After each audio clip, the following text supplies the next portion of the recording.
Hey guys, welcome to Ask Jungle Scout, episode number, I think we're up to episode number 11. I'm your host, I'm Lenny, and today I'm going to be answering your top FBA questions. So to kick things off, I'm going to answer some of the pre-submitted questions to the team. Following that, I'm going to jump into the chat box and answer your questions live. So if you're joining me today and you have any burning FBA questions, make sure to drop them in the chat box now, and I'll do my best to answer them very, very shortly. All right, I see a few people in the chat box here. Hey Rose says, first time here, curious what Lenny has to say. I'm really curious as well. So let's dive into some of these questions. All right. So the first question here is from Tony Lowe Online. He says, I am in Australia. Does Jungle Scout work for Amazon AU? And will the course cover selling on Amazon USA from outside the USA? So thank you for the question. Quickly, this is referring to a brand new course that we've just launched here at Jungle Scout called the Freedom Builder Bootcamp. If you check out our last webinar with Greg at the end of last week, he kind of goes into more detail about that one, and it's we're offering special early access at the moment for Black Friday. So if you are interested, then make sure to check that one out because we will be closing registrations for that after, I can't remember the cutoff date, but it's not too far away. Now, does Jungle Scout work for Amazon AU? No, it doesn't currently. There's just not enough sales or volume of sales in order to kind of build accurate data there currently. So I have been doing a little bit of product research in Amazon Australia, just kind of like kicking the tires, getting an idea of how to go about finding a product without a product research tool. You kind of take for granted having product research tools when you don't have one. But I've just been looking at other online marketplaces in Australia, such as eBay. One really cool thing about eBay is that you can actually see the exact sales history of various products. So you could type in a product that you're after, and then if you click onto a listing, you can actually look at the purchase history and it will show you the exact transactions for each day. So you can, it's a little bit manual, but it means that you can get an idea of how well products are selling. And so that's one of the things that I've been doing in Amazon Australia if you're looking to do product research. The second part of this question is, will the course cover selling on Amazon US from outside the USA? And the answer is yes. We do have some lessons inside of the course that cover the differences if you're selling from outside the US. A lot of it will be the same. It's really just the getting started, setting up a bank account, and kind of the legal stuff towards the beginning. That's mostly what will change, and that is addressed in the bootcamp. All right, the next question is from Oz APR. What's the least amount of units that you can get? Now, we have talked about this quite a bit before. It is really hard to nail down a specific number. Greg often talks about, he likes to have, 3 months of supply so that essentially you've got enough for, launching. So you've got enough units there to do some giveaways or offer some kind of discount in order to just boost your sales and launch your product at the beginning. And so if you need a number, I would say something like 1,000 units, right? It does depend though on the sales within your given niche. So if you are in a niche that has a lot more demand, and let's say it's selling like 500 or 600 units per month, I would, roughly be aiming to launch with about 3 times that number, okay? So that might be closer to 1,500 units. Now, all that being said, I wanted to include this question because something that's been quite interesting to me lately is this idea of a micro launch. So actually, rather than starting with 3 months worth of supply, is to just start with a smaller amount, okay? So let's say you order $500 worth of inventory for 3 products, right? Rather than putting all of that money into one big launch. The advantage of that is just to really verify that that product idea will sell, okay? And if you can get some sales with just a handful of units and no reviews, then that validates the product. Then you can go ahead and place a larger order, which is more like that 1,000 or 1,500 units. So that's something that I'm actually looking into personally at the moment. I think there's a lot of merit in starting with a small number of units or a small amount just to test the product. Now, with that being said, you will most likely sell out if that product is selling well. The idea here isn't to be trying to do a proper launch. It's really just to test that this product sells at all. And from there, you would place a bigger order with the objective of staying in stock.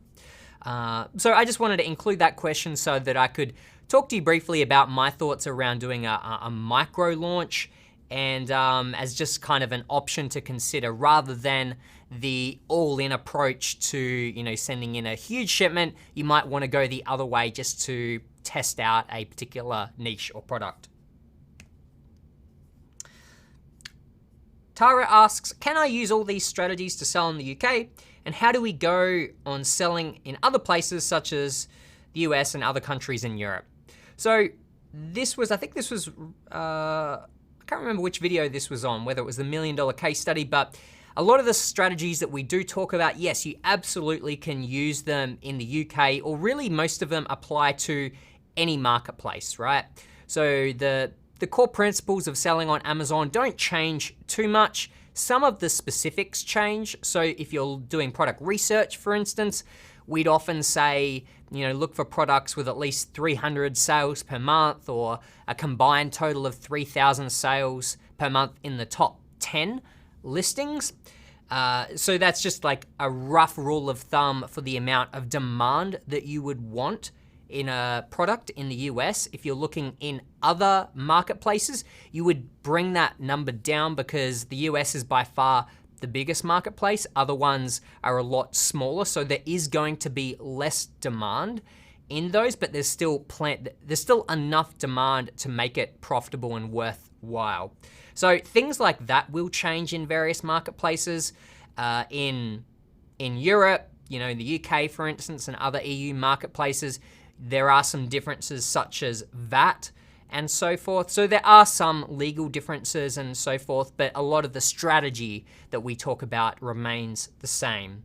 If you're looking to sell in the UK specifically, you can check out the $1 million case study, the EU edition. So that was season 3 of the $1 million case study, where we actually sold a product called the Jungle Slumber, a sleeping bag in the UK. And so we go through a lot of the differences there for that specific marketplace. So search for that one on YouTube if you're interested in content for EU. All right, the next one is from, Johnny Bravo. John Bravo asks, how does Jungle Scout do it so that you can get to know the supplier of someone else's product? It's unbelievable because your manufacturer is your biggest trade secret. How do you collect this data? Is it possible to make a tool like this to work outside of Amazon? This is referring to the supplier database. For those of you that don't know, essentially what we do is we're actually collecting free information off the US, government website that collects. Basically, you can access anyone, and you can do this, but you can collect free information on all import records that come into the US. So we're actually just showing you guys that information, and so that's how we get our information for supplier database and how you can find out about your competitors, suppliers, and so forth. So that's where we get the information from. And the second part of your question, you could actually use this information outside of Amazon. You could use it for just general e-commerce or in retail or whatever else. So you can actually use that any way you choose. I mean, we use it specifically to help you sell on Amazon or specifically for that, but that information can be used in any number of ways. All right. Okay, Blue Moon asks, what is to keep your competitors from giving you bad reviews? This is an interesting question, and the reason I wanted to include that here is because, well, firstly, let me start with, like, if you do get any bad reviews and you feel like it doesn't feel quite right, or it feels like maybe it was a competitor or something, you can write into Seller Central and you can present a case as to why you think that is, a fake review, or like why it should be taken down. In the case that if it's an unverified review, for instance, where they haven't purchased your product, then you might have a slightly better chance of getting this pulled down. But generally speaking, it can be quite hard to get these negative reviews taken down. It can happen. You can write in. I'd say it's worth writing in. I wouldn't expect that Amazon will take it down, but it's worth writing in and asking. And then, as I mentioned, if it's unverified, it might increase your chances of getting them to take it down a little bit. But again, I wouldn't necessarily expect it. So obviously that's a little bit of a downer of news. But the reason I wanted to put this question in here is to make the point that ultimately things like that are just part of business, okay? There are probably going to be times you might get negative reviews. It might feel like it's your competitor, or might feel like it was, unjustified or fake or whatever else. But essentially, you just need to keep moving forward. In my experience, it hasn't happened that often. I think maybe there's been a couple of times where I felt like it was a review left by a competitor or something. It is hard to know. It might have just been a disgruntled customer, or someone that was having a bad day, or your particular unit got crushed by when it got delivered by the UPS guy or whatever else, and it might be a genuine negative review or someone that's had a bad day. These things will happen. You do just need to keep moving forward and just focus on what is in your control and just making the best product possible, marketing it the best way, giving the customer the best experience possible. You just need to keep focusing on what you can control and just keep moving forward. Expect challenges like this to come along, but yeah, ultimately keep moving forward. All right, the next question was from Facebook, from Katarina, who says, what do you think about the talks of Chinese sellers dominating Amazon by selling their products directly on Amazon? And, should I start a private label product now, or is it pointless? I can see that many sellers are Chinese manufacturers already. This is kind of an interesting question. I wanted to include that. It's an interesting talking point, right? I know that I have thought it before. Like, you do see some listings. It's like, okay, you can often see where Chinese manufacturers are now selling on Amazon. Now, if you take a step back and really think about it, what advantages do they have? So clearly, Chinese sellers may have an advantage of being able to access better pricing or better factories that you may not know about or may not be able to find, and subsequently better pricing potentially. So that's kind of, maybe they can have that advantage, right?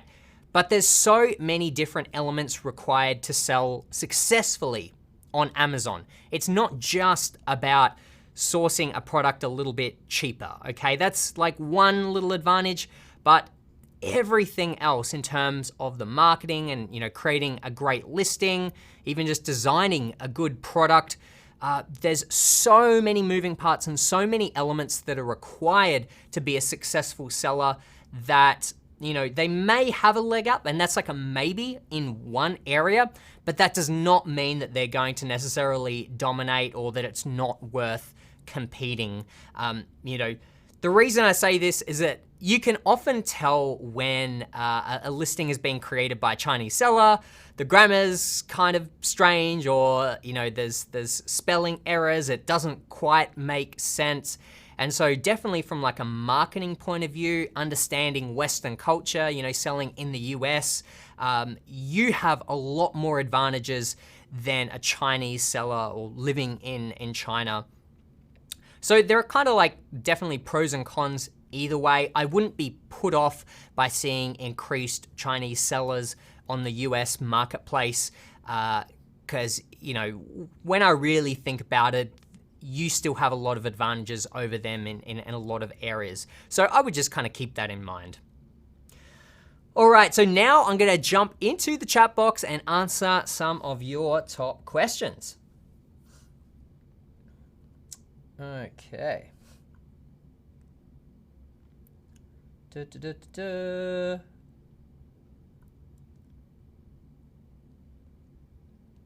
Okay, Muhammad says, hi, how much money do you need to start selling on Amazon in 2020 with a moderate competitive niche, including sourcing to product launch and everything? Again, I've talked about this before, and I'm just gonna give you a very, very rough rule of thumb, and I would say you would need a minimum of $2,000 to $3,000 to get started. The larger your capital investment, the quicker you can scale. It's gonna be harder the smaller the investment that you have, right? So keep that in mind. You can get started with $2,000. There's probably people in there saying that's crazy, you couldn't. But I think you definitely can. The smaller the investment, you have to be harsher with the product that you sell, okay? The smaller the amount you kick off with, you need to be really strict on I can only sell a product that is up to a few dollars per unit. You can't sell something that's $7 or $8 or $9 per unit, okay? You're gonna be restricted to selling products that, require less money up front. I would personally aim to start with more. Okay, what's this question? From Christina asks, I'm doing product research and the search volume shows 50,000 search volume, but the sales of the sellers are low. Do you have any idea why that is? High search volume, but the sales of the sellers are low. I'm not quite sure. Are you looking at all of the sellers on that particular keyword? So you're opening up that keyword on Amazon and kind of checking out the sales for all of those sellers? Yeah, I'm not sure. If you're if you're looking at all the sellers under that keyword and it's all kind of coming back with lots of low sales, what I'd suggest is maybe reach out to our support team at support@junglescout.com, and if you send us through the keyword you're looking at and we could maybe dive into that a little bit deeper and maybe try to figure out what's happening there.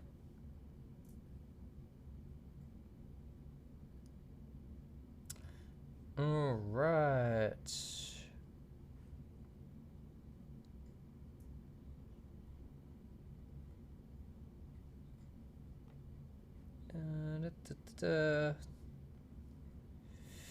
Johnny says, hi Lenny, I want to start an FBA business with a relatively cheap product, maximum $1 landed, just to test the waters, to learn the process and all about. After I plan to go bigger, of course. What's your opinion about that? I'd say if you could find a product for $1 landed, then go for it. That would be amazing. In my experience, I've never found something that cheap or that cheap that could be private labeled. You could probably, I don't know what sort of products you could find for that. Maybe you could find cell phone cases or something that cheap, but it's ridiculously, they're really cheap products online. There might be $5, $6, $7, $8 sales price on Amazon, and there's just absolutely no profit margin.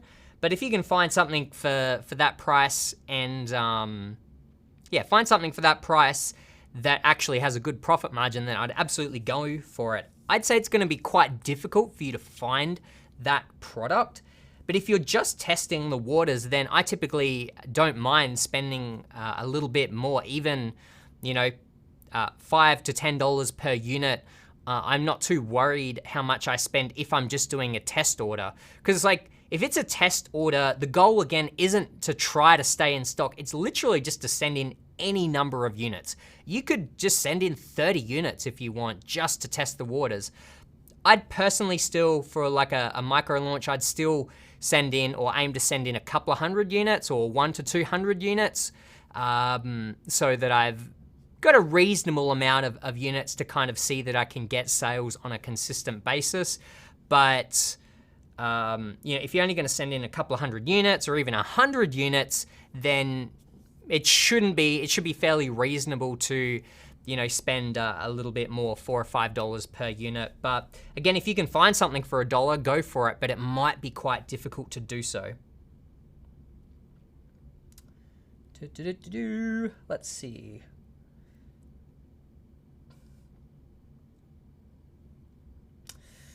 Okay, hi, my first product is a Christmas tree. This is my first time on Amazon, so I don't understand about seasonal products. I already learned from my mistake. I couldn't sell one until now. Suggest me something, please. Yeah, so seasonality is definitely a good thing to watch out for. So if you're using the Jungle Scout tools, we've actually got that built in. If you use the Opportunity Finder, for instance, there's actually like a little tab called Seasonality, and that will kind of show you how seasonal that product is over time or across the year.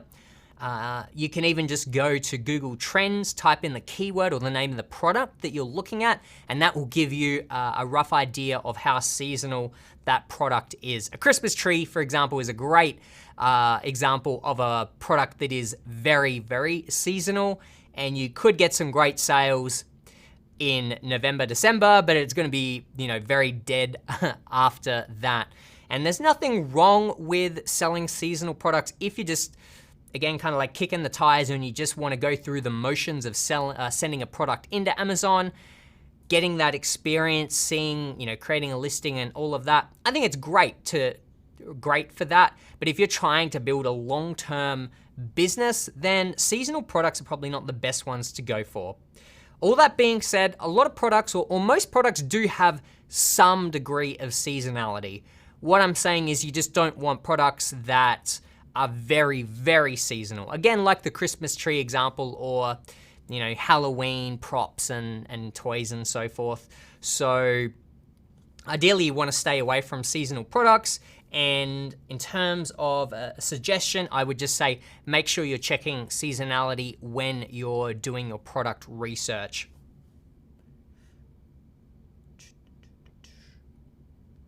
And I guess to follow up, if you're saying that you've got inventory in there at the moment that you're trying to offload and you're having a hard time selling out these Christmas trees, what I would say is figure out what your break-even cost is. So let's say you're selling these trees for $20 and your break-even cost, so by the time you take out fees and you take out your landed cost, it's say $10. It costs you $10. I would essentially drop your sales price back to $10.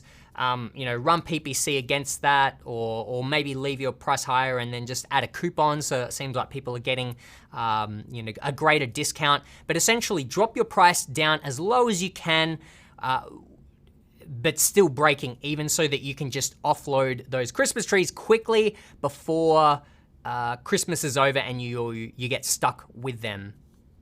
So hopefully that kind of helps if you're stuck with a lot of inventory. Okay, Rob says, I've got a delay from the factory on my first order. Looks like I'm not going to get in by Christmas. Not disheartened, just put it down to a learning curve. Thanks to Jace for getting me this far. Yeah, that's absolutely right, Rob. It essentially is a learning curve. And as I said earlier, you are going to experience setbacks all along the way. Little things like this. I definitely wouldn't see it as that big of an issue. Having a product in to sell before Christmas is great because it's there's just a huge volume of sales at this time of year. But if you do miss that, that's fine. Again, you just want to keep moving forward. If you're out there right now and you're considering getting started and you're wondering if oh, it's not a really great time of year to sell, or should I wait, or whatever else. I would say no, just like get started now. You might miss out on Q4, but that's fine. The sooner you get started, the closer you're going to be to that ultimate goal, the reason why you're choosing to do this in the first place. So I'm glad to hear that you're not disheartened, Rob. Definitely keep moving forward, and good luck with getting your product in, hopefully not too far after Christmas, and good luck with your January sales and launch.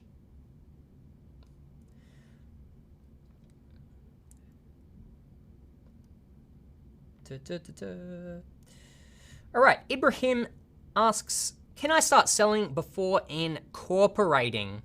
So yes, you can. You can set up as an individual to sell on Amazon. But if you're talking about setting up a company to sell on Amazon, I just want to make sure that you're not referring to brand registry, which is something a little bit different. With brand registry, you're required to get a trademark, and the process is a little bit longer. If you're talking about getting incorporated or getting a company just to register your Seller Central account, I believe that can actually be done very quickly. From everything I've heard, just the common thing to do is to get an LLC, right? And I believe that process is actually quite quick. So if you wanted to go that way, I think you can actually register an LLC fairly quickly, is my understanding. So you could do that fairly quickly and fairly inexpensively, and then register an Amazon account. All right, hi Lenny, is it too late for starting Amazon FBA in 2020? No, absolutely not. It's still 2019, so it's not even 2020. But as I just said before, if you're thinking of getting started, you should definitely get on board now, okay? Don't put it off. Now, we always get this question about competition, is it getting too competitive and whatever else. Now, I don't know the specific numbers, but I've been filming with Greg recently, and he's been kind of sharing some of these numbers. I can't remember them offhand, but it's actually really interesting looking at online retail, looking at the whole e-commerce space, because it turns out that e-commerce is still I can't remember, I think it's only 10% of all retail, right? So the amount of people shopping online is still very, very small. We're still really in the starting stages of that. And then when you look at e-commerce itself, Amazon dominates, I think it's 57% of that, and it's growing year over year. So we haven't anywhere near tapped out e-commerce as a whole of all retail. And then within that space, Amazon is dominating more and more. So what that tells me is that there is going to be more and more demand for products on Amazon. They're constantly opening up in new marketplaces. The demand is going to increase for products, which means we need more supply, right? We need more sellers on there. Amazon is trying to promote bringing more sellers or bringing more brands on there. So it's definitely still an amazing time to start selling on Amazon. There's still a lot of opportunity there.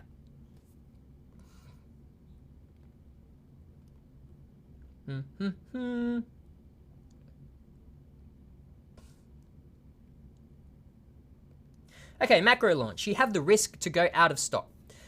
Doesn't this penalize you once you're out of stock? Restocking period takes several weeks. Will Amazon give you the same credit when in stock again? Yeah, so this is a great point. Talking to my point earlier about doing a micro launch where rather than sending in 1,000 or 1,500 units, you're just sending in a small number of units to test the waters. So I suppose to be clear on that, when you're doing a micro launch, the reason you would do that is because you're getting a product to market very quickly. So typically what people would do is that they're sending these products in, perhaps even unbranded, no fancy packaging. They're not spending the extra time that you would to really develop this product, literally just kind of sending it in.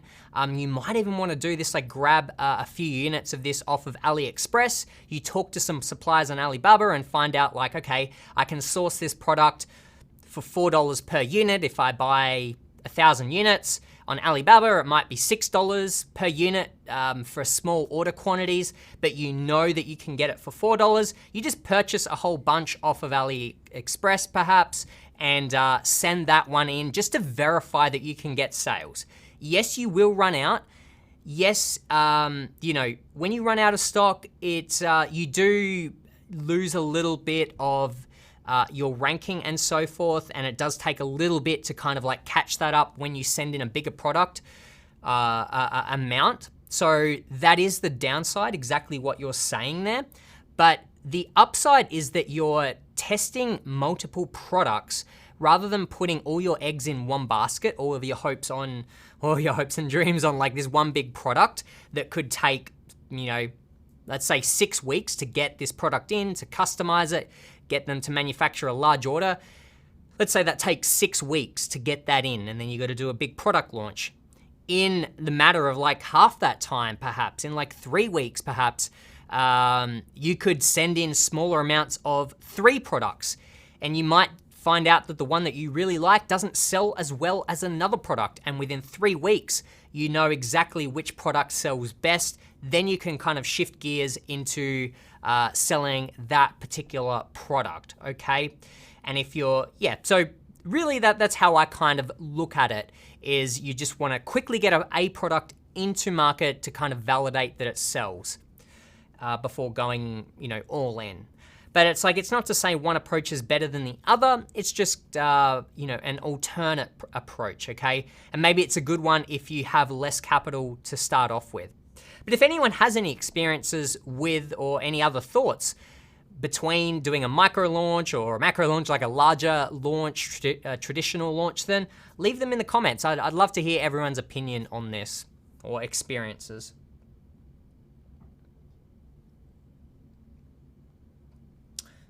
Norig? Sorry if I got that wrong. I haven't been able to connect JumpSend with my Seller Central account. JumpSend keeps giving me an error message. Do you have a newer or more detailed tutorial for that? In fact, JumpSend has now been migrated over to Jungle Scout. So you should be logging into Jungle Scout, and then you can connect your Seller Central account there in order to you know, send out email campaigns and so forth. So that's the first thing. Make sure you're in Jungle Scout. If you were previously a JumpSend member, then I believe you should have automatically been migrated over to Jungle Scout. If you are having any issues, just reach out to support@junglescout.com, send them your email address for JumpSend, and they can make sure that you get migrated across properly or fix any issues that you have.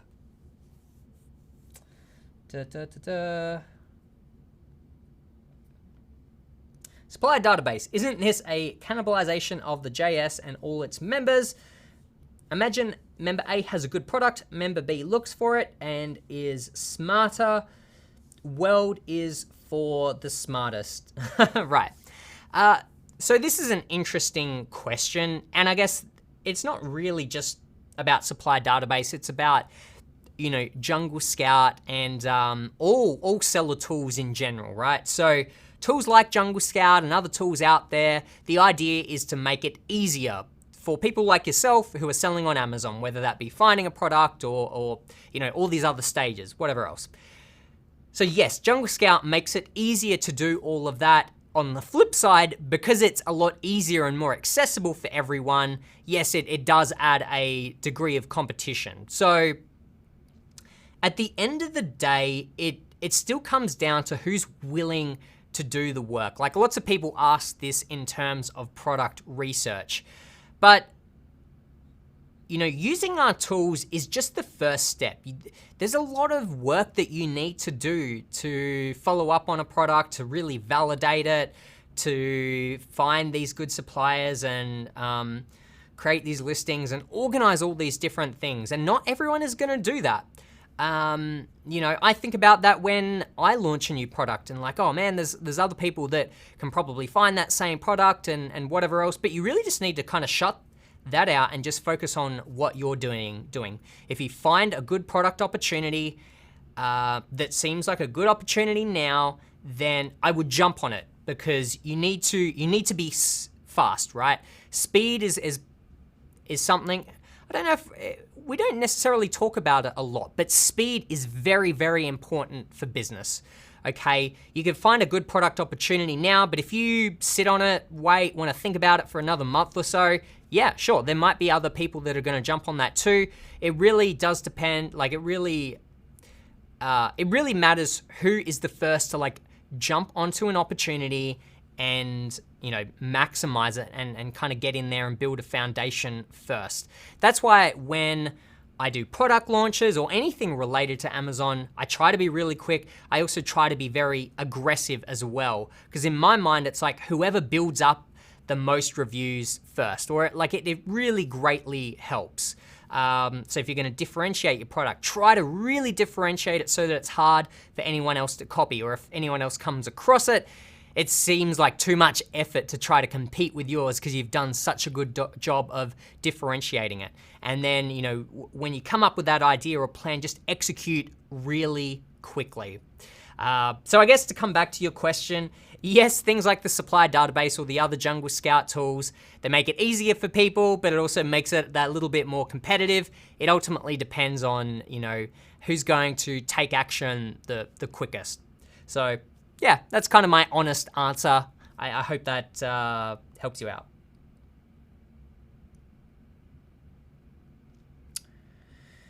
Bupesh says, can we still send follow-up emails for reviews? Yes, you can. You just need to be very careful with how you do that. Essentially, what you aren't allowed to do is to have like any sort of if-then type statement. Like it can't be, if you're happy with our product, you know, leave us a review. If you have any issues, otherwise, then contact us, contact our support team.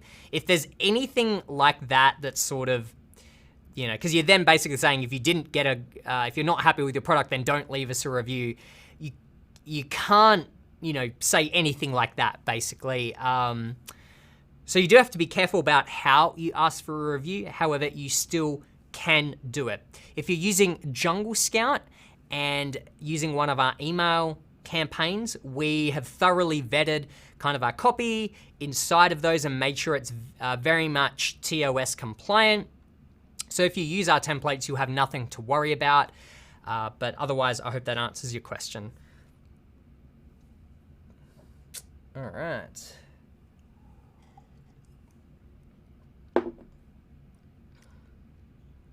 Noreg asks, is there a new MDCS coming anytime soon?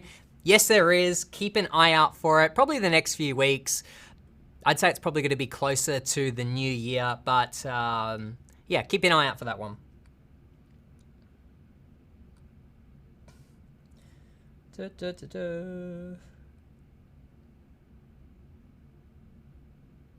Let's see.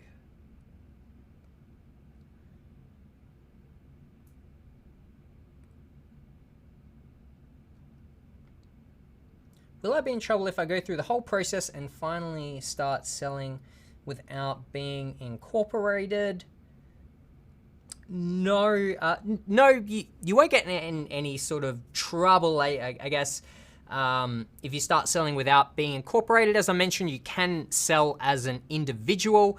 What I would say is that like being incorporated has a few extra benefits. It has a little bit more protection if you know, if anything happens in your business or anything happens with a product, being incorporated is a little bit safer, okay? And it's, there's like kind of a few reasons why being incorporated is a good idea. So it's like, I would probably go ahead and do that, or that's what I would recommend doing. You can start selling as an individual just for speed's sake and getting up there, but you can also change this at any time. So keep that in mind.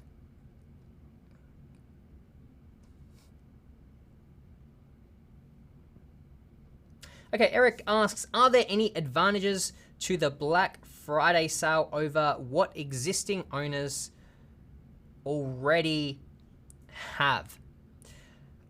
Let's see. Well, the one thing that I do know for sure that we have never offered before is our brand new Freedom Builder Bootcamp, which is in the highest tier. I think it's, let's see, I'll bring that one up. But essentially, that one, that includes Jungle Scout as well as, let me bring it up right now, actually.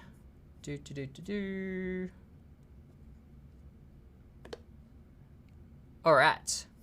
So here's our Black Friday deals. What I was just starting to talk about was our master bundle here for the Freedom Builder Bootcamp, which includes a brand new course, which has 10 weeks of live coaching with Greg and also Rolando, if you're familiar with the $1 Million Case Study, 1 year of Jungle Scout and the extension, and then we've got a whole bunch of other bonuses as well that we're throwing in. But compared to what we've released before, this one is quite unique. Because it has the live coaching element, you get access to an exclusive community where Greg's gonna be in there answering questions, I'm gonna be in there, Rolando's going to be in there, and so you've got more of a personalized approach and a little bit more of that hand-holding, if that's something that you feel really helps you when you learn or when you're kicking, something like this off, okay? We're also, with the content, we're going deeper into a lot of aspects that we haven't covered before, even in things like the $1 Million Case Study. I think the $1 Million Case Study is an amazing resource, but I think it's about 20 episodes at maybe 40, 45 minutes on average, maybe a little bit less. And I think the amount of detail it goes into is incredible. But if you were to go into every single little thing along the way, it would just go on for a lot longer, right? It'll just go on for like another 10, 15 hours. So it's very hard to compress all of that information into a series like that. So the course goes a lot deeper into elements that we don't cover in the $1 Million Case Study or even in like the Academy, which is still an amazing resource inside of Jungle Scout. So that's one of the advantages of our Black Friday special. If you check out, if you're looking at the other bundles, I would just essentially check out the Black Friday page on Jungle Scout to basically compare what is being offered there to the current, plan that you're on. My understanding is if you want to upgrade from a plan that you currently have and you'd like one of the bundles, just I believe you can write into us at support@Jungle Scout, and we can basically discuss with you or figure out the best way to upgrade you if you'd like to upgrade to one of the bundles that we have available if you're an existing user. So definitely take advantage of that.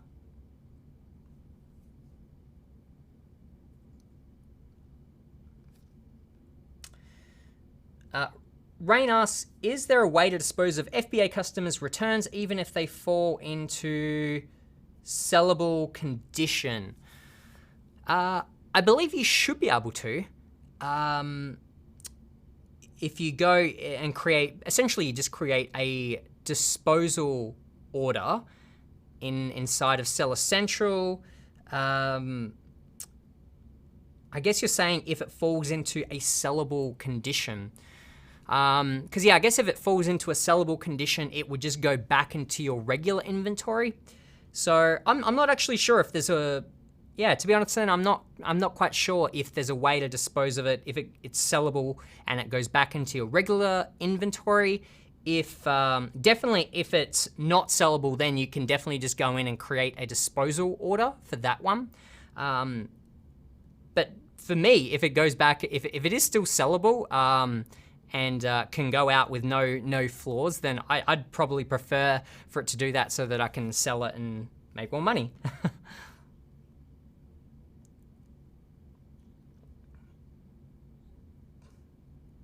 All right. Okay, Mohammed says, what is the best launch strategy right now? Great, so I'm actually about to undergo a launch very, very soon. Perhaps with a Jungle Scout product as well, just to hint at the new $1 Million Case Study. So with that one, I'm going to be documenting new launch strategies and I'm going to try out and kind of share with you guys. So kind of stay tuned for some more content from us in terms of what the best ways are to launch now and into 2020.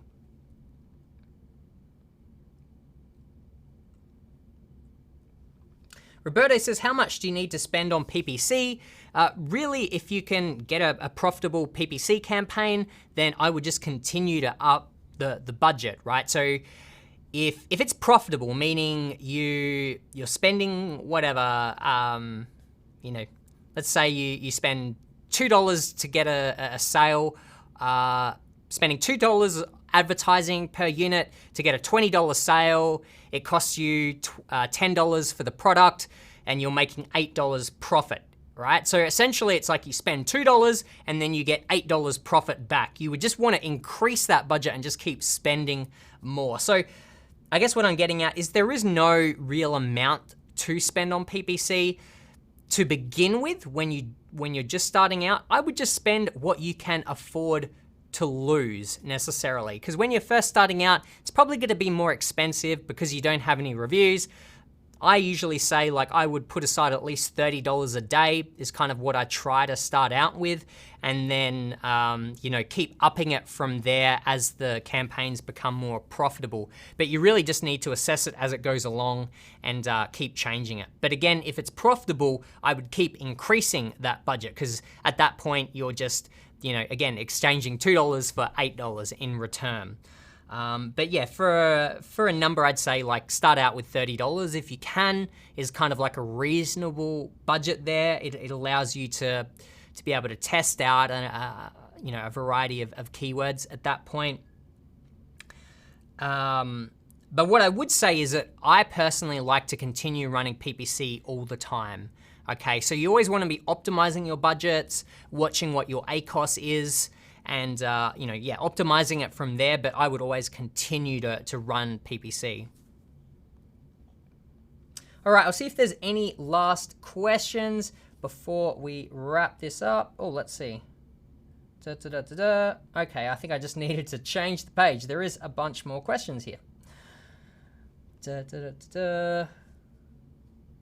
Okay, Stan says, how many products are in Jungle Scout's database? I think there's like something like 70 million, if I'm remembering right. Let's see. I'll see if I can quickly bring that up for you guys. All right. So if you come down here, we're inside the product database, and if I kind of scroll in, currently we've got 75 million products there. So yeah, a lot of products to choose from. Okay.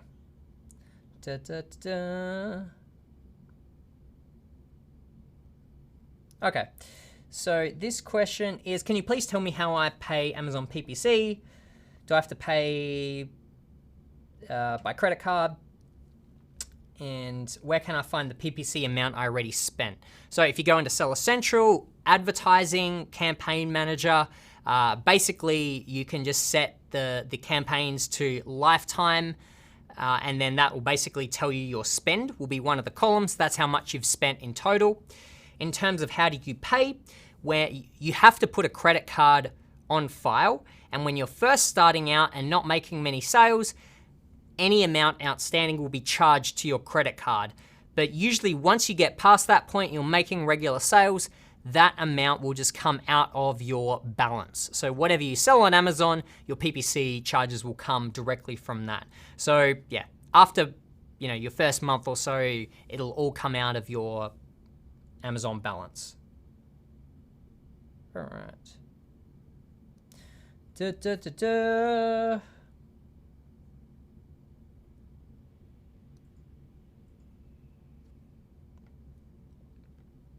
Okay, Roberto is asking, when will the course be released? The course is actually open right now. The way that we're distributing the content is that currently you have 2 modules in there, and we're spending the month of December dedicated to product research, because that is the most important part and the foundation of your business. There's gonna be some bonus sessions in there at the moment, some bonus live coaching with Greg for early bird signups, anyone that signs up now as part of our Black Friday special. Following that, we're going to start releasing the rest of the content on a weekly basis starting January 2nd, okay? So weekly from then, we're going to continue releasing all of the rest of the course content to give you a bit of an idea.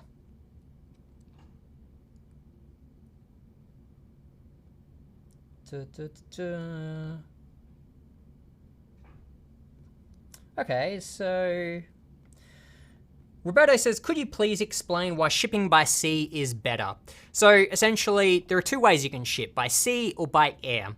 And to really simplify it, these are the differences. Air is a lot quicker, but it costs more. Sea is a lot cheaper, but it takes longer to get your product in there. So when you first start out, you might want to use air to get your product to market quicker. Or if it's Q4 and you were slack with getting your order in and you need to get inventory in quicker so that you don't run out of stock, again, you might want to use air. Long term, the ideal is to use sea because you can basically get your shipping cost down. It's cheaper. That's ultimately why it's better. Or it's not better, but that's why people choose to use sea shipping.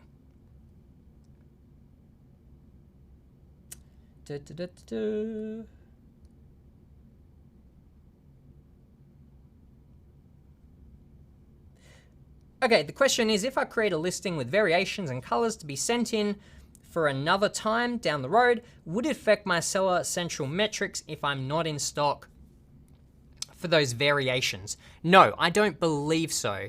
I don't believe so. I think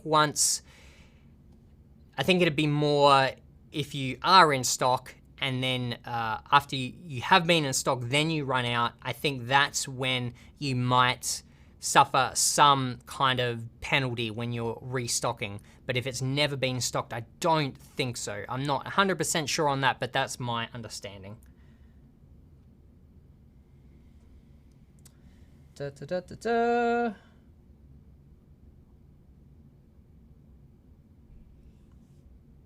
Let's see, what questions have we got? Ian Guard says, I missed his question. Let me look back here. Scrolling. Oh, the question is, what's Seller Prime SPF? I'm not sure. I haven't heard that one. If anyone else knows, drop it in the chat.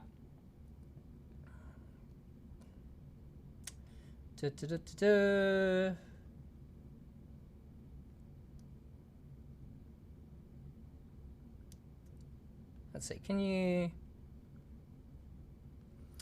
Roberto says, can you still put inserts in and ask customers to leave a review? I know a lot of people still do that, and without having any issues. The caveat there is, again, just the way you word it. You need to be very careful. Again, that whole kind of if-then type statement you want to avoid. If it's fairly broad and generalized, I know a lot of people still have success with that. I have heard a couple of instances where people have been told they can't do that. So it's a little bit of a gray area, as it often is with Amazon. But I do know a lot of people that still do that, and it's fine.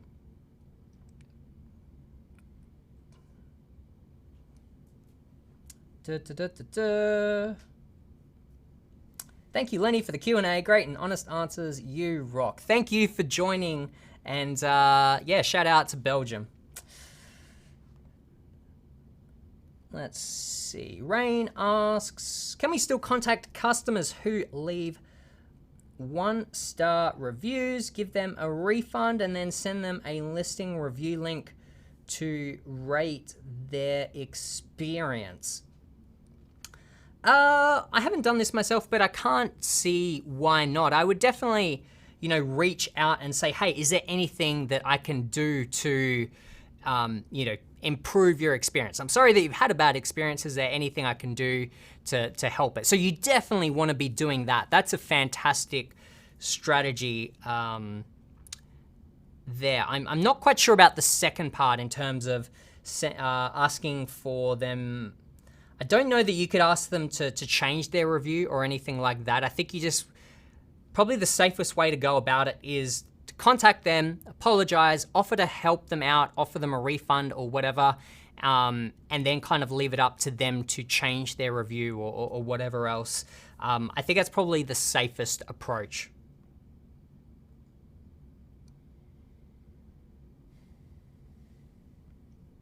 Okay, Oscar asks, hi Lenny, on Jungle Scout, if the opportunity score shows medium competition with medium demand, how accurate is the opportunity score and can I still compete? Yeah, absolutely. I often look at products with medium competition and medium demand and consider them.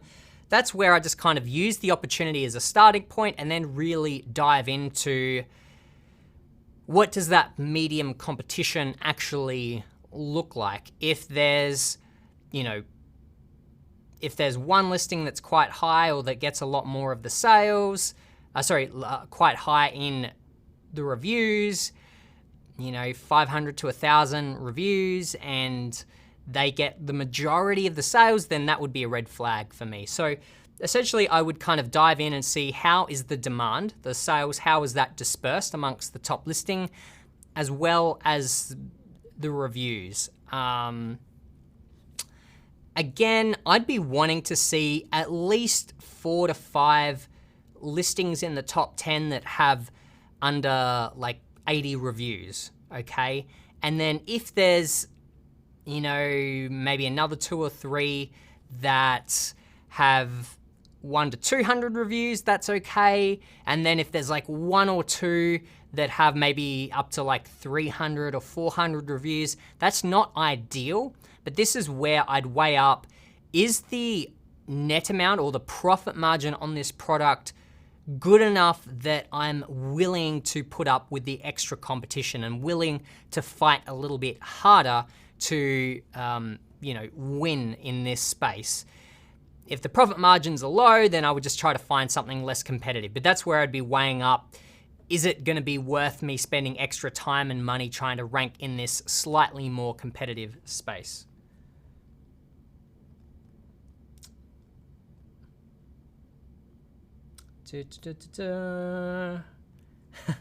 Alan asks, what are the best, what products are best to sell on Amazon? I don't know, check out Jungle Scout to find out. What maybe I could say is maybe I can mention some of the categories that we recommend you don't start out in, such as, we recommend staying away from things that are quite complicated. For instance, electronics. There's more chance of things going wrong in that particular category. You can also deal with things like lithium-ion batteries and so forth, which is difficult in customs and difficult to ship. Then, in categories like clothing and apparel, people tend to be a little bit more brand loyal in those particular categories. They're less likely to purchase a brand that they don't know. They're wanting to find Nike shoes or they're paying for the brand in those categories. Again, with the electronics and complex things, appliances and so forth, really you want things that are small, lightweight, fairly simple, right? So like a spatula or something. If that spatula isn't made quite to specification, like it's a little bit shorter than it's meant to be, or whatever else, then nobody's really gonna care. But if it's something more complicated and one little thing doesn't work, then the chances of getting negative reviews and so forth are a lot higher, and refunds and so forth. Also, we tend to stay away from things that just go in or on the body. Those just have a little bit more high risk and more high liability. So those are like maybe some categories I'd normally stay away from, at least when first starting out. It's not to say there's no good opportunities there, but they are more difficult to sell. So I'd stay away from those at the beginning.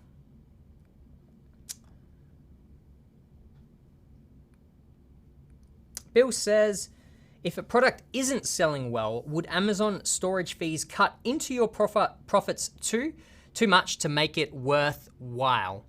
yes, that can definitely happen. If you've got slow moving inventory, then storage fees will chop into your profit margins. This is where having a good inventory management tool, kind of like the one that Jungle Scout just released recently, but having an inventory management tool will help you dial in how big your orders should be each time, okay? So you don't want to ever run out of stock. That's pretty bad. But on the flip side, you don't want to have so much stock that it's going to take you 6 months or a year to get through that stock, because then you will get hit with storage fees and so forth. So finding that balance of like, okay, I'm not going to run out of stock.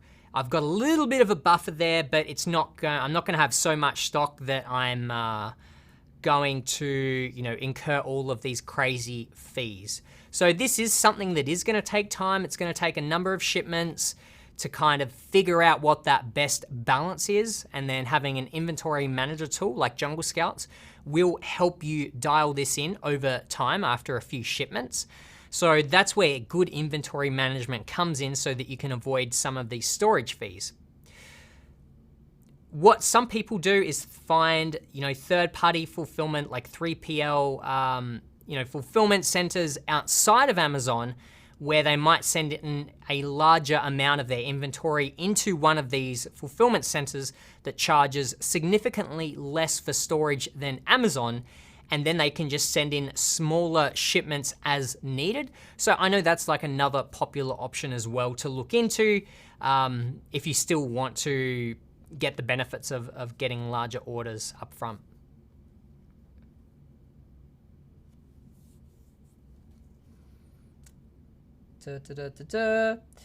Is there a problem with Amazon ranking algorithm lately? My listing is sometimes on the second line of page 1, and the next day it's on page 2 or 3.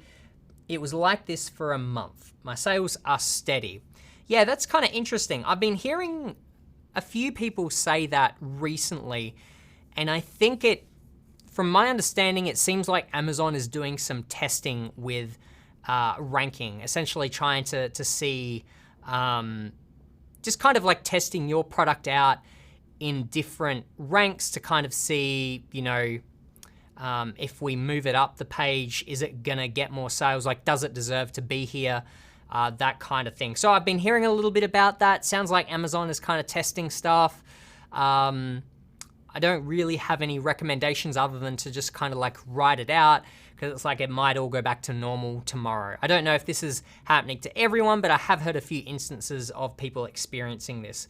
But as long as your sales are steady, I just kind of like write it out.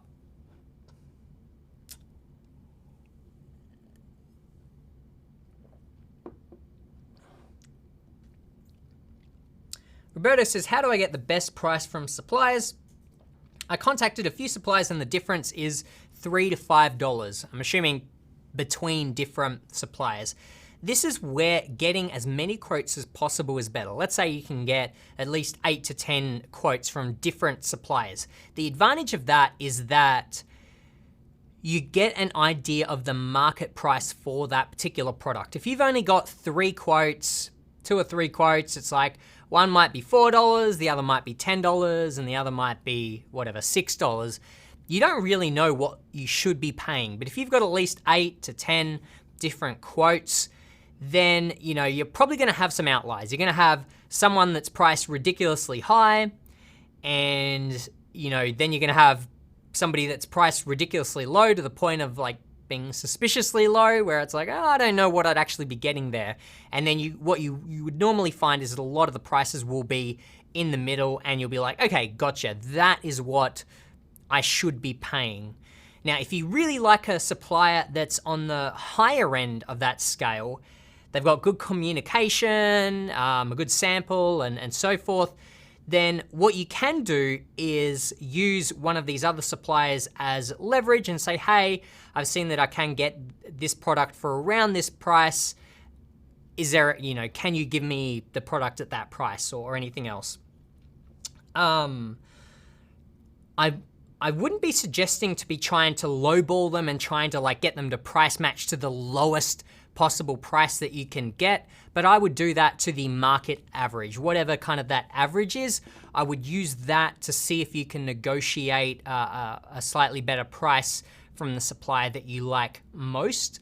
But again, having a wide variety of quotes will help you out here, because also that means that you have the ability to negotiate, and if they end up saying like no deal, then you've got other suppliers to kind of fall back on. If you've only got like one supplier and you really need them to accept, then you don't really have that much leverage to negotiate, because if they don't take it, then you're without a supplier. So that's why finding as many quotes as you can is really valuable when you're sourcing.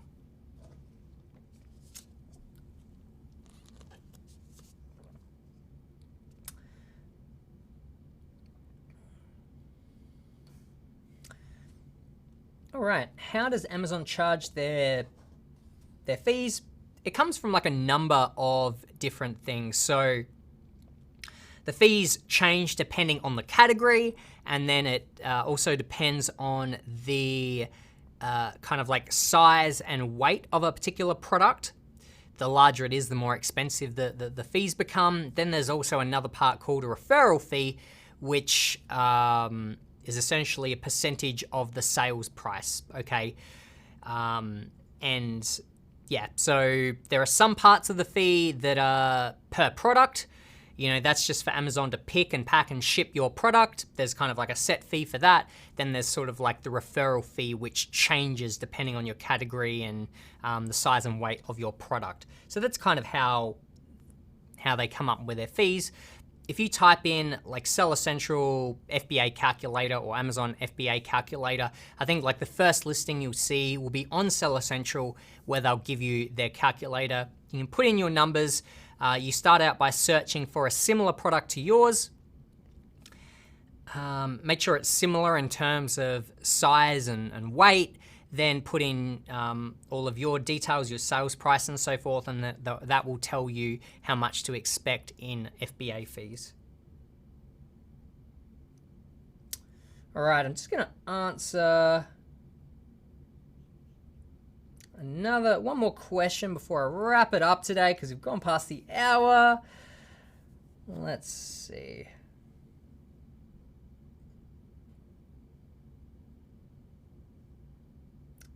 All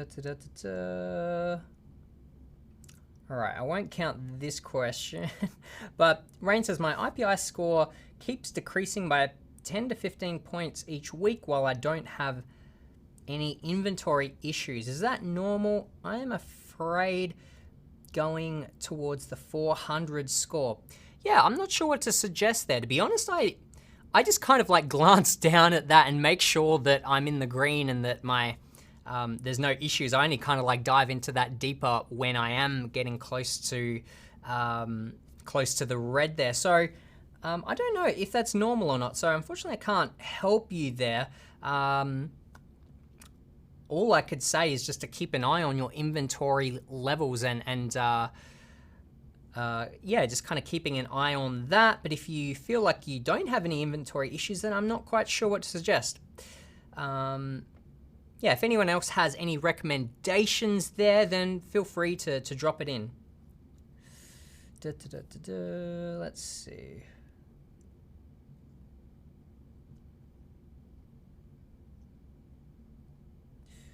All right, so Creative Corner asks, what do you think about giveaways as a launch strategy? I would still try them. So I'm actually about to do this, as I mentioned earlier, about to launch a new product. I am going to include giveaways as a strategy there. I'm not going to rely on it as heavily as I would have in the past. I'm going to try out a variety of methods, including like Amazon coupons, as well as, you know, just kind of using PPC, kind of tried and true things. But as I mentioned, we are going to try out some new launch strategies and kind of share the results with you guys. So stay tuned for some more new content on our YouTube channel in regards to launching new products. All right. Ellen L says, you missed my other question. Let's see. All right, I think I found it. Alan asks, what do I do if my products are different sizes but has the same barcode? Essentially, if you have different sized products, then each one needs to have its own barcode. If you're selling 3 different sizes of a product then individually, then each one of those needs its own FN SKU barcode. The FN SKU is just Amazon's barcode. Each one of those needs its own barcode. If you're selling 3 sizes bundled as one product, and that one product is going out each time someone purchases, then it only needs one. But yeah, if you do have different sizes, then you will need to apply a different FN SKU label for each one, okay? So I hope that helps you out. All right. All right, let's see. Last question from Liliana. Why is the opportunity score sometimes so different from other apps and extensions? Well, really, I think that the opportunity score is really just going to appear on our Chrome extension. So I believe that you won't really see that anywhere else. So there wouldn't really be anywhere else in comparison to that, if that makes sense.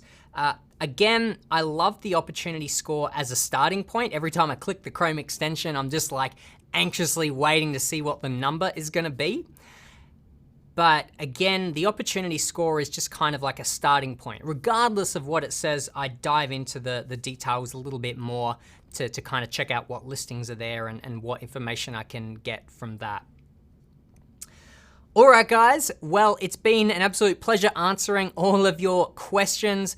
I'll be back again next week. It'll be Thursday at 2 p.m. Central to answer more of your questions.